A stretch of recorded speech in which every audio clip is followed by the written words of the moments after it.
ਹੁਣ ਸਾਨੂੰ ਪਤਾ ਲੱਗ ਗਿਆ ਵੀ ਇਨਸਾਫ ਕਿਸੇ ਨੇ ਨਹੀਂ ਦੇਣਾ।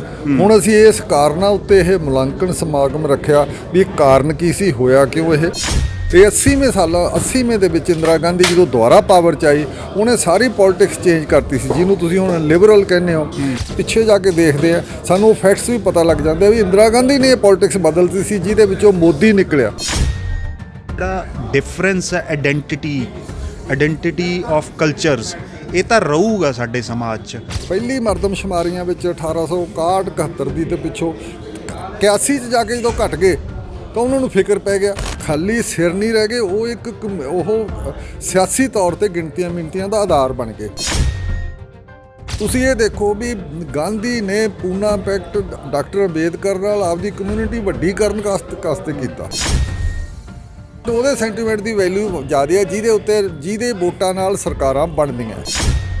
ਜਿਹੜੇ ਜਗਦੀਸ਼ ਟਾਈਟਲਰ ਅੱਗੇ ਨੇ, ਜਿਨ੍ਹਾਂ ਦੇ ਖਿਲਾਫ ਗਵਾਹ ਵੀ ਹੋ ਗਏ, ਸਬੂਤ ਕਈ ਤਰ੍ਹਾਂ ਦੇ ਆ ਗਏ, ਉਹਨਾਂ ਨੂੰ ਕੋਈ ਸਜ਼ਾ ਨਹੀਂ। ਸੰਜੇ ਦੱਤ ਦੇ ਕੋਲੋਂ ਹਥਿਆਰ ਫੜੇ ਜਾਂਦੇ ਹੈ, ਉਹਦਾ ਮੁੰਬਈ ਬਲਾਸਟ ਦੇ ਵਿੱਚ ਨਾਂ ਆਉਂਦਾ ਹੈ, ਉਹ ਟਾਡਾ ਦੇ ਵਿੱਚ ਚਾਰਜ ਸ਼ੀਟ ਹੁੰਦਾ ਹੈ, ਉਹ ਕੁਝ ਮਾਮਲਿਆਂ 'ਚ ਕਨਵਿਕਟ ਹੁੰਦਾ ਹੈ, ਪਰ ਉਹਦੇ ਨਾ ਤਾਂ ਕੋਈ ਸਟਾਰਡਮ 'ਤੇ ਫਰਕ ਪੈਂਦਾ, ਉਹ ਫਿਲਮਾਂ ਵੀ ਕਰਦਾ, ਉਹ ਰਿਹਾ ਵੀ ਹੋ ਜਾਂਦਾ, ਉਹ ਬਾਹਰ ਵੀ ਆ ਜਾਂਦਾ, ਜੇਲ੍ਹ ਜੂਲ ਜੀ ਮਾੜੀ ਮੋਟੀ ਕੱਟੇ ਆਉਂਦਾ ਔਖੇ ਸੌਖੇ ਜਿਹੇ।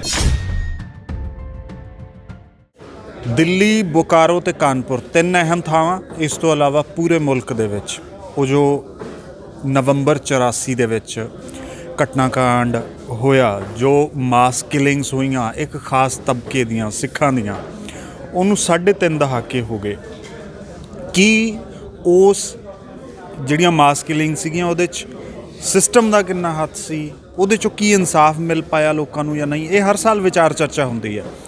ਇੱਕ ਵਾਰ ਫਿਰ ਅੱਜ ਇਹਦੇ 'ਤੇ ਇੱਕ ਸੈਮੀਨਾਰ ਰੱਖਿਆ ਗਿਆ, ਵਿਚਾਰ ਚਰਚਾ ਕੀਤੀ ਗਈ ਹੈ। ਜਸਪਾਲ ਸਿੱਧੂ ਸੀਨੀਅਰ ਪੱਤਰਕਾਰ ਨੇ, ਜਿਨ੍ਹਾਂ ਨੇ ਇਹ ਪੂਰੇ ਜਿਹੜੇ ਇਹ ਵਕਤ ਸੀਗਾ ਨਵੰਬਰ 84 ਦਾ, ਉਹਨਾਂ ਨੇ ਇੱਕ ਪੱਤਰਕਾਰ ਦੇ ਤੌਰ 'ਤੇ ਵਿਚਰਦੇ ਹੋਏ ਇਹ ਸਭ ਕੁਝ ਦੇਖਿਆ, ਹੰਢਾਇਆ, ਸਮਝਿਆ। ਜਸਪਾਲ ਸਿੱਧੂ ਹੋਰਾਂ ਨਾਲ ਗੱਲ ਕਰਾਂਗੇ।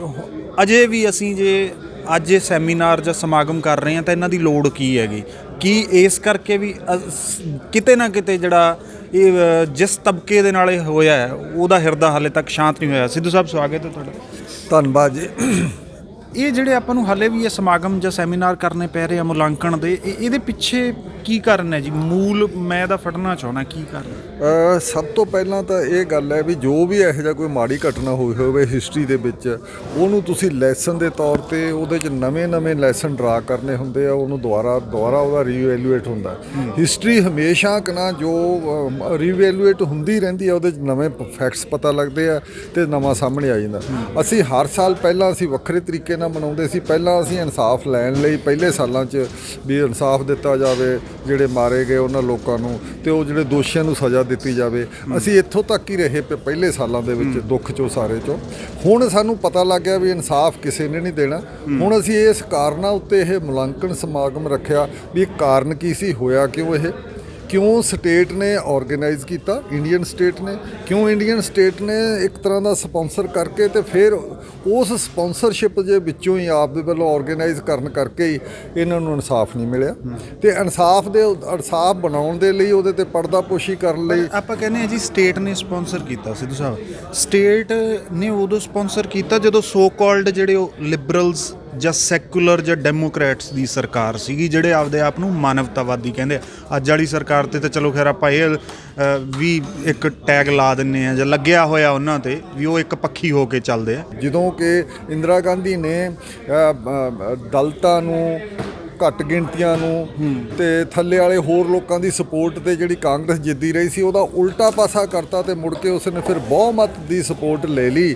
ਬਾਲਾ ਜੀ ਦੇਵਰਾ ਸੋਧ RSS ਦਾ ਚੀਫ ਹੁੰਦਾ ਸੀ, ਉਹਦੇ ਨਾਲ ਫਿਰ ਸਮਝੌਤਾ ਹੋ ਗਿਆ। ਇਹ ਬਲੂ ਸਟਾਰ ਤੋਂ ਪਹਿਲੇ ਜੂਨ 84 ਤੋਂ ਪਹਿਲਾਂ ਹੀ ਹੋ ਗਿਆ ਸੀ ਸਾਰਾ। ਇਹ 80ਵੇਂ ਦੇ ਵਿੱਚ ਇੰਦਰਾ ਗਾਂਧੀ ਜਦੋਂ ਦੁਬਾਰਾ ਪਾਵਰ 'ਚ ਆਈ, ਉਹਨੇ ਸਾਰੀ ਪੋਲਿਟਿਕਸ ਚੇਂਜ ਕਰਤੀ ਸੀ, ਜਿਹਨੂੰ ਤੁਸੀਂ ਹੁਣ ਲਿਬਰਲ ਕਹਿੰਦੇ ਹੋ, ਬੜੇ ਸੈਕੂਲਰ ਕਹਿੰਦੇ ਹੋ। ਉਹ ਸੈਕੂਲਰਿਜ਼ਮ ਲੋਕਾਂ ਨੂੰ ਪਤਾ ਹੀ ਨਹੀਂ ਲੱਗਿਆ, ਅਤੇ ਅੰਦਰੋਂ ਅੰਦਰੀ ਜਿਹੜੀ ਡੀਪ ਸਟੇਟ ਸੀ ਉਹਨੇ ਆਪਦਾ ਸਾਰਾ ਮੂੰਹ ਮੱਥਾ ਬਦਲ ਲਿਆ ਸੀ ਉਹਨਾਂ ਦਿਨਾਂ 'ਚ। ਇਸ ਕਰਕੇ ਹੁਣ ਤਾਂ ਸਾਰਾ ਕੁਝ ਅਵੇਲੇਬਲ ਹੈ, ਹੁਣ ਤਾਂ ਸਾਰੇ ਡਾਕੂਮੈਂਟ ਵੀ ਬਾਹਰ ਆ ਗਏ ਵੀ ਕਿਵੇਂ ਇੰਦਰਾ ਗਾਂਧੀ ਨੂੰ ਉਹਨਾਂ ਦਿਨਾਂ 'ਚ ਸਾਰੀ ਪੋਲਿਟਿਕਸ ਆਪਦੀ ਬਦਲ ਗਈ ਸੀ। ਹੁਣ ਤਾਂ ਹਾਈਂਡ ਸਾਈਡ ਵਿੱਚ ਅਸੀਂ ਪਿੱਛੇ ਜਾ ਕੇ ਦੇਖਦੇ ਹਾਂ, ਸਾਨੂੰ ਫੈਕਟਸ ਵੀ ਪਤਾ ਲੱਗ ਜਾਂਦੇ ਵੀ ਇੰਦਰਾ ਗਾਂਧੀ ਨੇ ਇਹ ਪੋਲਿਟਿਕਸ ਬਦਲਤੀ ਸੀ, ਜਿਹਦੇ ਵਿੱਚੋਂ ਮੋਦੀ ਨਿਕਲਿਆ, ਜਿਹਦੇ ਵਿੱਚੋਂ ਅੱਜ ਹੁਣ ਇੱਕ ਦਲਤਵਾ ਨਿਕਲਿਆ ਜਾਂ ਜਿਹਦੇ ਵਿੱਚੋਂ ਇੱਕ ਮੈਜੋਰੀਟੇਰੀਅਨ ਕਿਸਮ ਦੀ ਇੱਥੇ ਗੌਰਮੈਂਟ ਨਿਕਲੀ ਜਾਂ ਡੈਮੋਕ੍ਰੇਸੀ ਤੇ ਸੈਕੂਲਰ ਜਿਹੜਾ ਦੇਸ਼ ਦਾ ਸਿਸਟਮ ਸੀ ਉਹ ਸਾਰਾ ਖਤਮ ਹੋ ਗਿਆ ਤੇ ਹੁਣ ਰਾਸ਼ਟਰ ਵੱਲ ਵੱਧ ਰਹੇ ਆ।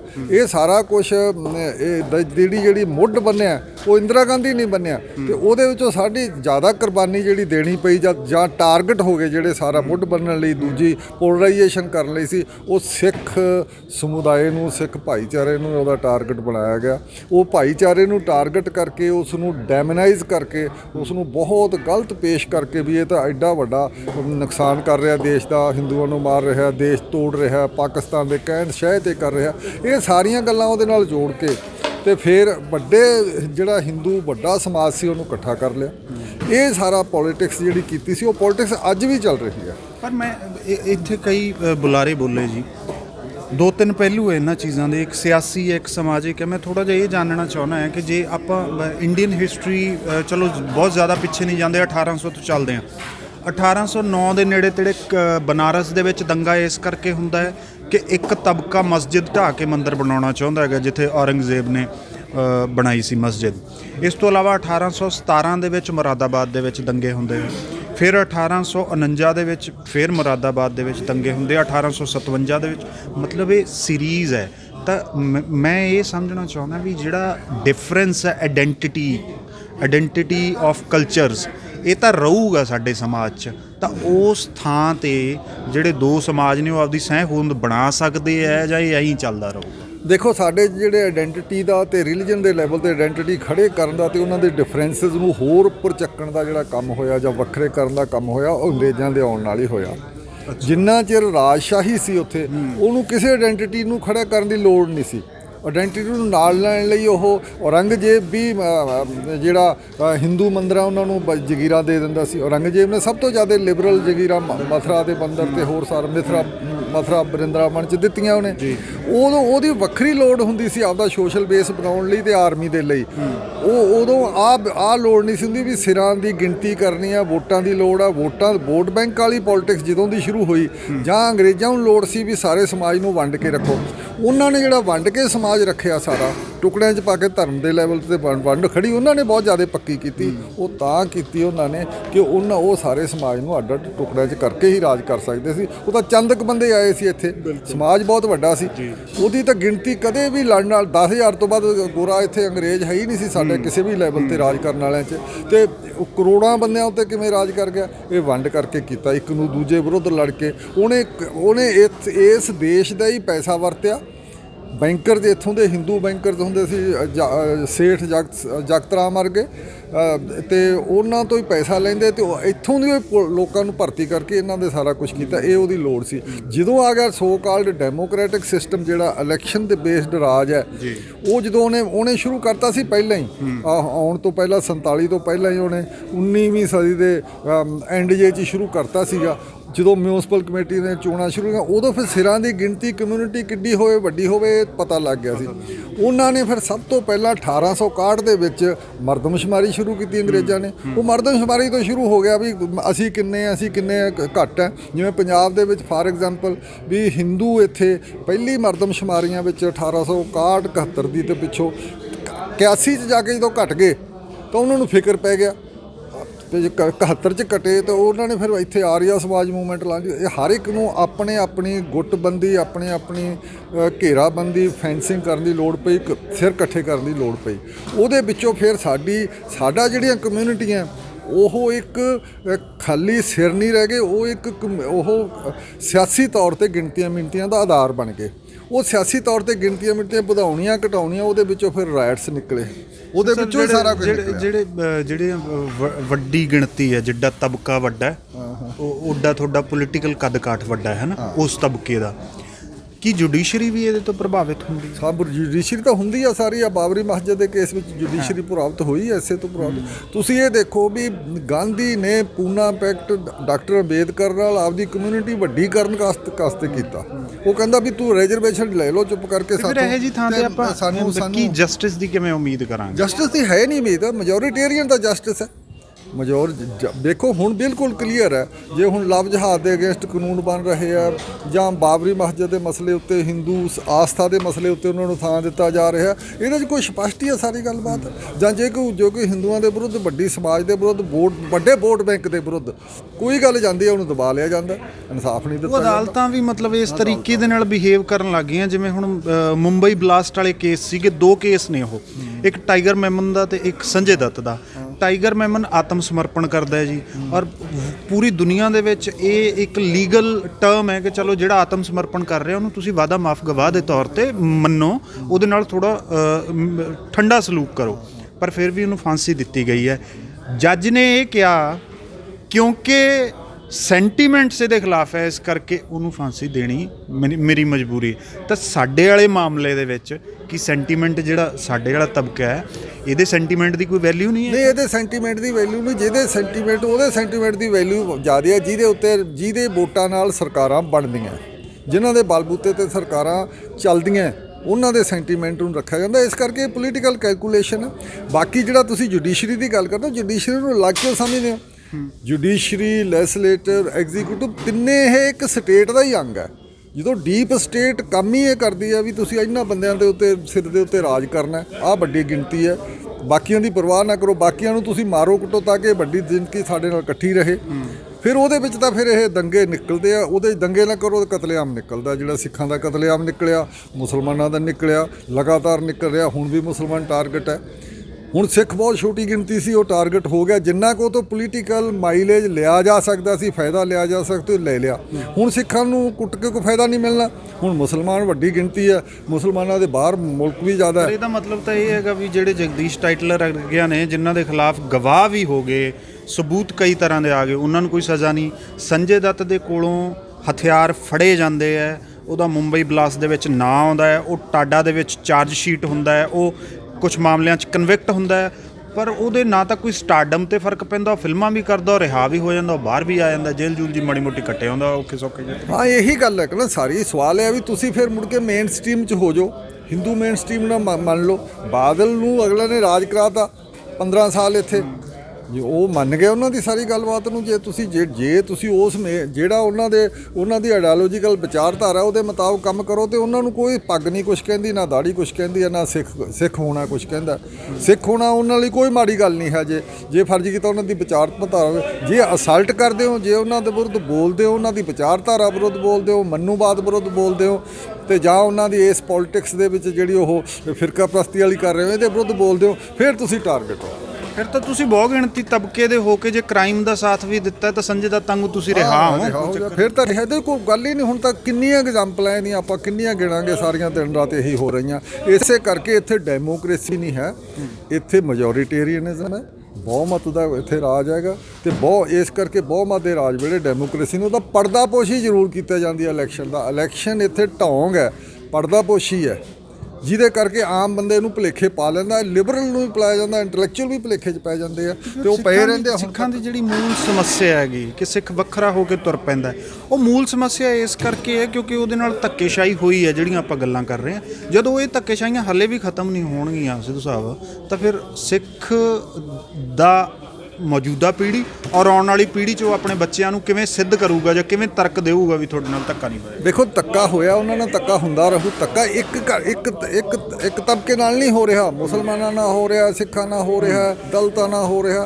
ਤਮਾਮ ਜਿਹੜੇ ਧੱਕਾ ਹੋ ਰਿਹਾ, ਉਹ ਉਹਨਾਂ ਦੀ ਪਾਪੂਲੇਸ਼ਨ ਬਹੁਤ ਜ਼ਿਆਦਾ ਹੈ, ਗਿਣਤੀ ਬਹੁਤ ਜ਼ਿਆਦਾ ਹੈ, ਧੱਕਾ ਕਰਨ ਵਾਲਿਆਂ ਦੀ ਥੋੜ੍ਹੀ ਗਿਣਤੀ ਹੈ। ਇਸ ਕਰਕੇ ਸਾਨੂੰ ਪੋਲੀਟੀਕਲੀ ਜਾਂ ਸੋਸ਼ਲੀ ਬਹੁਤ ਜ਼ਿਆਦਾ ਕੌਂਸ਼ੀਅਸ ਹੋਣਾ ਪਊ, ਧਿਆਨ ਰੱਖਣਾ ਪਊ ਵੀ ਕਿਹੜੇ ਧੱਕਾ ਕਰਨੇ। ਉਹਨਾਂ ਨੂੰ ਆਪਦੇ ਦੁਸ਼ਮਣ ਨੂੰ ਸਮਝਣਾ ਪਊਗਾ, ਸਾਰਿਆਂ ਨੂੰ ਹੀ ਇਹ ਅਸਲ ਦੁਸ਼ਮਣ ਕੀ ਹੈ। ਇਹਦੇ ਨਾਲ ਕੀ ਹੋ ਜਾਊਗਾ ਸਿੱਧੂ ਸਾਹਿਬ, ਕਿਵੇਂ ਸਮਝ ਲਾਂਗੇ ਆਪਾਂ? ਜੇ ਹੁਣ ਮਤਲਬ ਸਟੇਟ ਨੇ ਧਾਰ ਲਿਆ ਕਿ ਉਹਨਾਂ ਨੇ ਓਪਰੈਸਰ ਇੱਕ ਹੈਗਾ, ਉਸ ਓਪਰੈਸਰ ਨੂੰ ਉਹਨਾਂ ਨੇ ਛਡਾ ਵੀ ਲੈਣਾ, ਬਚਾ ਵੀ ਲੈਣਾ, ਉਹ ਕਿਸੇ ਵੀ ਟਾਈਮ ਆ ਕੇ ਤੁਹਾਡੇ ਘਰ ਤੇ ਧਾਵਾ ਬੋਲ ਦੇਣਗੇ। ਕੋਈ ਵੀ ਰਾਜ ਕਰਨ ਵਾਲਾ ਬੰਦਾ ਸੋਸ਼ਲ ਬੇਸ ਬਗੈਰ ਰਾਜ ਨਹੀਂ ਕਰ ਸਕਦਾ।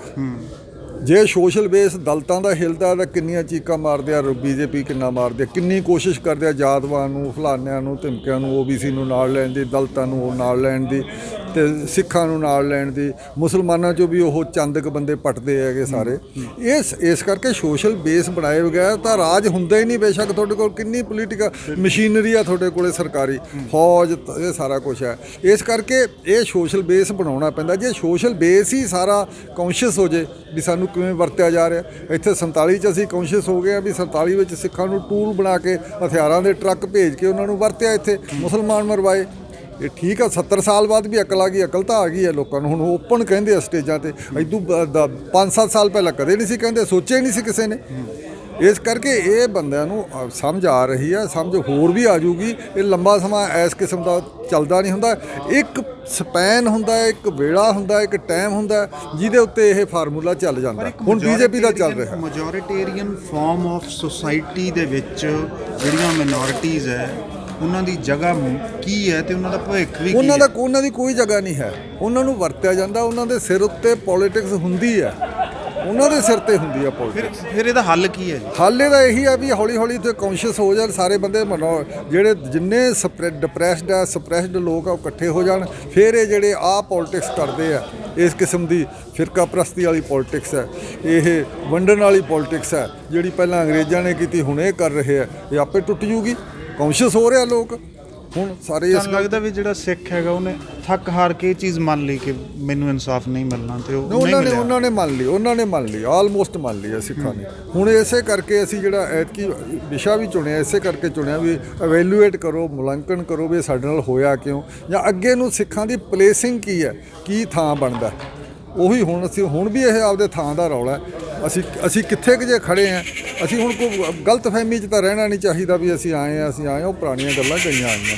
ਇਸ ਕਰਕੇ ਇਹ ਬਹੁਤ ਜ਼ਰੂਰੀ ਹੈ ਤੇ ਉਹ ਕਰ ਵੀ ਰਹੇ ਆ। ਸਾਰੀਆਂ ਕਮਿਊਨਿਟੀਆਂ ਲੱਗੀਆਂ ਹੋਈਆਂ, ਦਲਿਤ ਆਪਦੀ ਥਾਂ ਦੇਖ ਰਹੇ ਆ, ਸਿੱਖ ਆਪਦੀ ਥਾਂ ਦੇਖ ਰਿਹਾ, ਮੁਸਲਮਾਨ ਆਪਦੀ ਥਾਂ ਦੇਖ ਰਿਹਾ ਵੀ ਅਸੀਂ ਕਿਵੇਂ ਰਹਿਣਾ ਤੇ ਕਿਸ ਕਿਸਮ ਦੀ ਪੋਲੀਟਿਕਸ ਹੁੰਦਾ। ਇਹ ਸਾਰੇ ਜਿਹੜੇ ਦੱਬੇ ਕੁਚਲੇ ਲੋਕ ਹੈ ਉਹ ਇਕੱਠੇ ਵੀ ਹੋ ਰਹੇ ਤੇ ਸਾਂਝ ਵੀ ਬਣ ਰਹੀ ਆ। ਤੁਸੀਂ ਦੇਖਿਆ ਨਹੀਂ ਇੱਥੇ ਸਾਰੇ ਇਕੱਠੇ ਹੋਏ ਆ। ਪਰ ਇਸ ਮਾਮਲੇ ਦੇ ਵਿੱਚ ਕਈ ਵਾਰੀ ਐਂ ਹੋ ਜਾਂਦਾ ਵੀ ਆ ਹੁਣ ਜਿਵੇਂ ਕਿਸਾਨ ਸੰਘਰਸ਼ ਚੱਲ ਰਿਹਾ ਜੀ, ਅਰਬਨ ਸਿੱਖ ਹੈ ਜਿਹੜਾ ਉਹ ਕਿਤੇ ਸਾਥ ਦਿੰਦਾ ਗਾ। ਅਰਬਨ ਸਿੱਖ 3-4% ਅਰਬਨ ਸਿੱਖ ਹੈ, ਉਹਦਾ ਤਾਂ ਸਾਡੇ ਪੰਜਾਬ ਦੇ ਵਿੱਚ। ਜਾਂ ਅਰਬਨ ਸਿੱਖ ਕਿਸੇ ਵੇਲੇ ਤਾਂ ਅਰਬਨ ਸਿੱਖ ਦੀ ਕੰਟਰੀਬਿਊਸ਼ਨ ਬਹੁਤ ਹੁੰਦੀ ਹੈ, ਉਹਦੀ ਕੰਟਰੀਬਿਊਸ਼ਨ ਡਿਫਰੈਂਟ ਤਰੀਕੇ ਦੀ ਹੁੰਦੀ ਹੈ।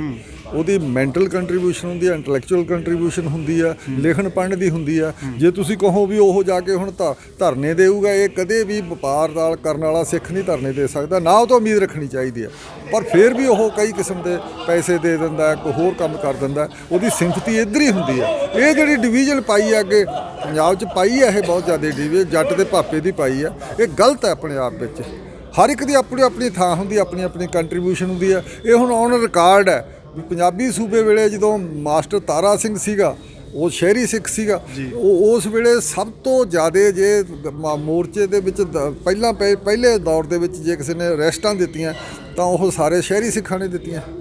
ਚਲੋ, ਬਹੁਤ ਸ਼ੁਕਰੀਆ ਸਿੱਧੂ ਸਾਹਿਬ ਇਸ ਗੱਲਬਾਤ ਲਈ। ਅਸਨ ਜਸਪਾਲ ਸਿੱਧੂ ਸੀਨੀਅਰ ਪੱਤਰਕਾਰ, ਉਸ ਵੇਲੇ ਦੇ ਵਕਤਾਂ ਦੇ ਜਦੋਂ ਇਹ ਤਮਾਮ ਜਿਹੜਾ ਸਾਰਾ ਵਾਪਰ ਰਿਹਾ ਸੀ ਪੂਰਾ ਕਾਂਡ ਔਰ ਮਾਸ ਕਿਲਿੰਗਸ ਜਿਹੜੀਆਂ ਨੇ ਹੋ ਰਹੀਆਂ ਸੀ, ਜਿਨ੍ਹਾਂ ਨੂੰ ਸਪੋਂਸਰਡ ਮਾਸ ਕਿਲਿੰਗਸ ਕਿਹਾ ਜਾਂਦਾ, ਪਰ ਫਿਰ ਵੀ ਕਿਤੇ ਨਾ ਕਿਤੇ ਹਜੇ ਤੱਕ ਵੀ ਸਿੱਖ ਤਬਕੇ ਦੇ ਵਿੱਚ ਇਹ ਦਰਦ ਜ਼ਰੂਰ ਹੈ ਕਿ ਵਕਤ ਲੰਘ ਗਿਆ, ਉਹ ਲੋਕ ਆਪਣੀਆਂ ਜ਼ਿੰਦਗੀਆਂ ਜਿਉਂ ਕੇ ਚਲੇ ਗਏ ਜਿਨ੍ਹਾਂ ਨੇ ਇਹ ਕੀਤਾ ਸੀ, ਪਰ ਇਨਸਾਫ ਨਹੀਂ ਮਿਲਿਆ।